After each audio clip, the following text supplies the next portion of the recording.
ඔන්න මම අද ඔයාලට අරගෙන ආවේ ඕනම පාටි එකකට ටක් ගාලා ලේසියෙන් හදාගන්න පුළුවන් කහබත් රෙසිපි එකක්.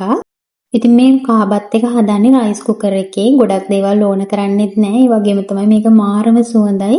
ඉතින් ඔයාලට ගෙදරට කවුරු හරි ආවහම මේ වගේ කහබත් එකක් ටක් ගාලා හදාගන්න පුළුවන් රයිස් කුකර් එකේ. එහෙනම් අපි බලමු කොහොමද මේක හදාගන්නේ කියලා. මුලින්ම රයිස් කුකර් එක රත් වුණාට පස්සේ මම ඒකට මේ වගේ බටර් ටිකක් දාගන්නවා.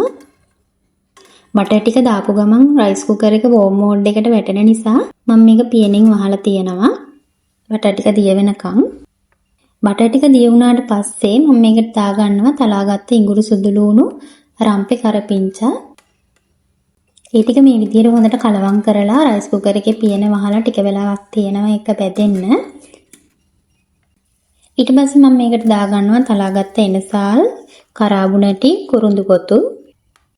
ඊළඟට ලොකු ලුණු ගෙඩියකුත් මේ වගේ හීනියට ලියලා දාගන්නවා.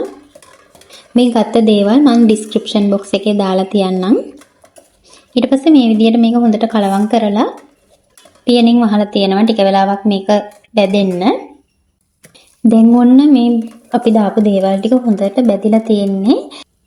ඊට පස්සේ මම මේකට දාගන්නවා කලින් හොදගනිපු සම්බහාල් බත් ටිකක්. මම අද ගත්තේ කීරි සම්බහාල්. ඉතින් මේ හාල් වල වතුර තියෙන්න බෑ. හොඳට හොදලා පැත්තකින් තියන්න වතුර බේරෙන්න. හාල් ටිකක් දාලා මේ විදිහට හොඳට කලවම් කරගන්න ඕන. ඊට පස්සේ මේකට දාගන්නවා 3-5 කුඩු තේ හැන්දක්, කහ කුඩු තේ හැඳි භාගයක් විතර. තව ඔයාලගේ රස අනුව ලුණු දාගන්න. දාලා මේ ටික මේ විදිහට හොඳට කලවම් කරගන්න. අපි මේ බටර් එකේ මේ හාල් ටික හොඳට ටෙම්පරාදු කරගන්න නිසා බත්තට ඇලෙන්නේ නැතුව වෙන් වෙලා ලස්සනට තියෙනවා. ඊට පස්සේ මේ බත් එකේ දෙන්න ඕන ගානට අවශ්‍ය වතුර දාලා මේක උයා ගන්න තමයි තියෙන්නේ. ඔන්න දැන් අපේ කහබත් එක හොඳට තැම්බිලා තියෙන්නේ. ඉතින් ඔයාලා දැක්කනේ මේක හදාගන්න ගොඩාක් වෙලා ගියෙත් නැහැ. ඒ වගේම තමයි ගොඩක් දේවල් ඕන වෙන්නෙත් නැහැ. ඔයාලට ගෙදරට කවුරු හරි ආපුවාම ටක් ගාලා මේ වගේ කහබත් එකක් හදාගන්න පුළුවන්. ඒ වගේම තමයි ඔයාලට කියන්න ඕන මේක හදනකොට කුස්සිය මාරම සුවඳයි.